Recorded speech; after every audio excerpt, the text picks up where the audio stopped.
The movie begins with a sympathetic children's teacher and pacifist named Emma. She is on her last day of school before the vacation, but since she has a problem with her boyfriend, she decides to spend the vacation with her father. Later she passes by the receptionist, who hands her a backpack containing camping equipment left there by her cousin. Next, we see a criminal group loading boxes into a van. They have to transport illegal substances, and the mastermind, Bossman, tells them to get ready and leave. Emma is on the road in her car, driving to her father's farm.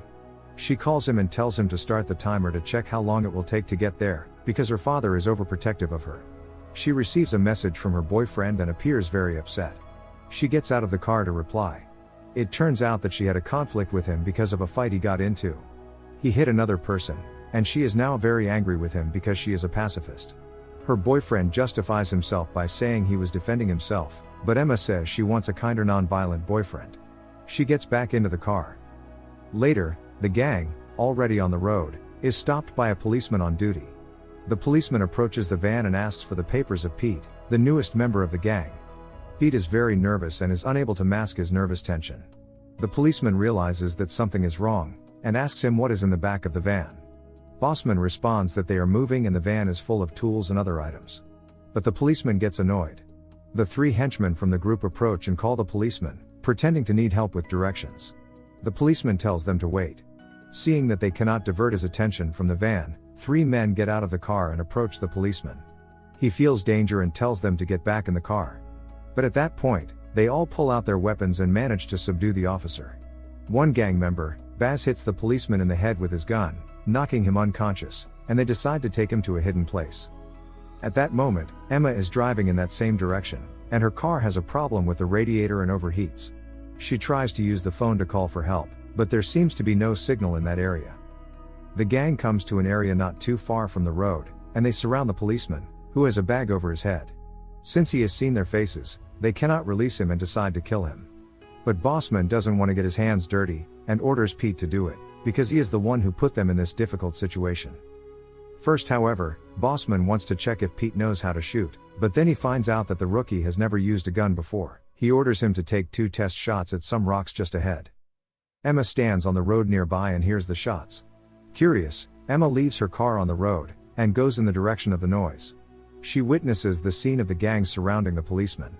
Just then, Pete shoots into the policeman's shoulder, and she is shocked. Seeing this, she drops the bottle in her hand and attracts the attention of the thugs. She starts running, and the thugs immediately chase her. They catch up with her easily, and take her back to the rest of the group.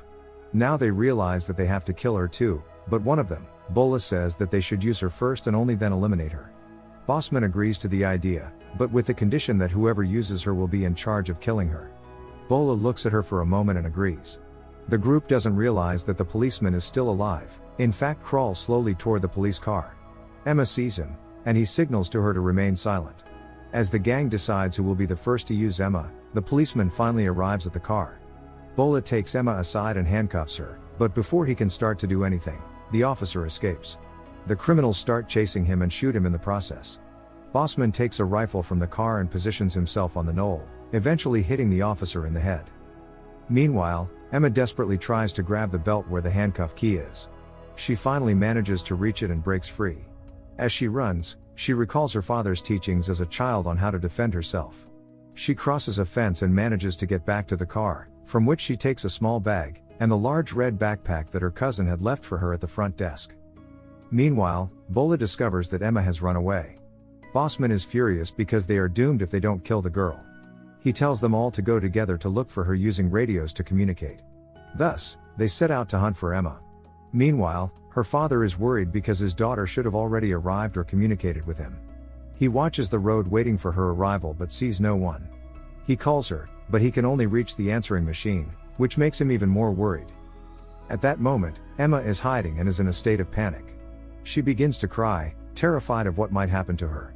Soon she calms down, and starts rummaging through her backpack for something that will be useful for this situation. The 6 thugs find Emma's car and rummage through her things. They find her papers and discover her personal information. They soon find which direction her tracks are going and warn Bossman.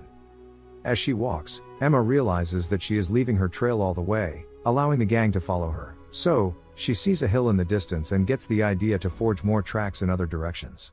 Subsequently, she heads in a specific direction. Meanwhile, a local farmer spots Emma's car. He checks the car and finds Emma's papers, and shouts a few times for her name but receives no response. It turns out that the farmer is good friends with Emma's father. Seeing no one nearby, he moves elsewhere to get signal and calls Emma's father. When he hears the news, the man immediately sets out to reach the farmer. The thugs arrive at the place where Emma had left the most tracks. Pete notices 3 different directions, so they decide to separate into groups of 2 to find her. When someone finds some trace of her, they should immediately notify the others by radio. Emma finds some drinking water and can finally hydrate herself properly. Soon after, Bola and another gang member spot Emma in the distance. But before alerting the others, Bola has other plans with Emma, still wanting to abuse her. The other guy is nervous, but listens to him and does not contact the others. Bola approaches Emma, points his gun at her and tells her to hand him the canteen. Drinking some water, he approaches her, and begins to touch her. The girl warns him to move away, but then takes the knife and hits him a couple of times in the stomach. She realizes that her father was right about the violence. Meanwhile, her father has arrived, and looking at the tracks, he realizes that Emma has run away and is being chased by 6 men. He tells the farmer that he has always trained her since she was a child, but when she shoots an animal, she realizes she has made a mistake. Since then, Emma has always tried to avoid violence. The other gang member goes to check on her and no longer sees Bola with her. He immediately warns the others, saying that Bola has captured Emma, but he made a mistake and died. Emma overhears their whole conversation on Bola's radio and then runs away. One of the thugs starts chasing her. She gets angry and warns the others of his death. She hears them over the radio and informs them she called the police, and they are about 2 hours away from their cars, so they should run now. Nevertheless, the gang has no intention of leaving her alive, and the girl challenges them to catch her. One of the gang member continues to follow her trail, and suddenly, she throws a large stone at his head. Thinking of him dead, she goes down, and when she is about to pursue her way, he grabs her by the leg and starts choking her. She manages to reach the gun next to her and shoots him. The others hear a shot through the radio and ask what happened. She replies that she killed the second one, and there are only 4 more to go. In the process, the thugs begin to feel sick, because they drank contaminated water. Nevertheless, Bossman tells them to put their pain aside and move on. Later, as they continue, they manage to spot Emma in the distance, and Bossman shoots her with his rifle. She appears to have fallen, but they are not sure if she is dead or not, so they go to check. They find that she is still alive, and see her running toward abandoned establishments. Bossman shoots her again, but misses. He orders the others to go and kill her, while he stays there for cover. The rest of the gang slowly approaches the abandoned property. Not knowing precisely where she went, they decide to split up. Emma spots a sharp piece of iron and gets an idea. So when one of the thugs goes inside, he is caught off guard by her, who uses the piece of iron to kill him. Bossman spots Pete, who does nothing to look for Emma, and tells him that he will leave him here if he does not get busy. Baz enters the house to look for the girl. Pete calls the friend who is supposed to be inside the abandoned shed, but seeing that he is no longer answering, he goes inside and is also taken by surprise by Emma. She immediately disarms him and puts the knife to his throat. Pete says he is a pacifist and that he is sorry. He begs her to let him live, and she softens, letting him go. Once he gets outside, Pete starts yelling that she is in the shed. Immediately, she throws a knife straight at his back before he can warn the others of her position. Bossman gets nervous when he calls the others and gets no answer. So, he decides to join them. Baz hears Emma enter the house and catches her, tackling her. She uses a psychological tactic and challenges the criminal, saying that he would be afraid to fight a woman. He drops his gun and says he will teach her how she should behave in the kitchen. They start hand-to-hand combat, but while he is weak and sick from the contaminated water, she feels quite well. Baz pushes her, and she grabs an iron, with which she repeatedly strikes the thug. She comes out of the house and comes face to face with the last of the gang, Bossman. She says now she just has to kill him, and he underestimates her and proposes to play a game, a gun duel. His mistake is that he does not know that she has had military training from her father, a war veteran. Emma, with 2 guns, jumps to the side and shoots him. Elsewhere, we see her father, who is already at home, sitting in a chair, watching the trail, hoping for his daughter's arrival. He gets emotional and cries, perhaps thinking that he will never see her again. Suddenly, his face quickly changes when he sees someone in the distance. Emma managed to survive using his strategy, but still took a shot to the shoulder, fortunately, not fatal. She walks staggering toward her father. They hug, And then we see Emma in the hospital.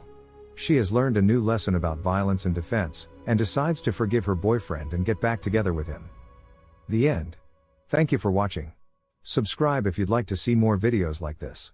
Turn on the notifications, and leave a like to help the channel out.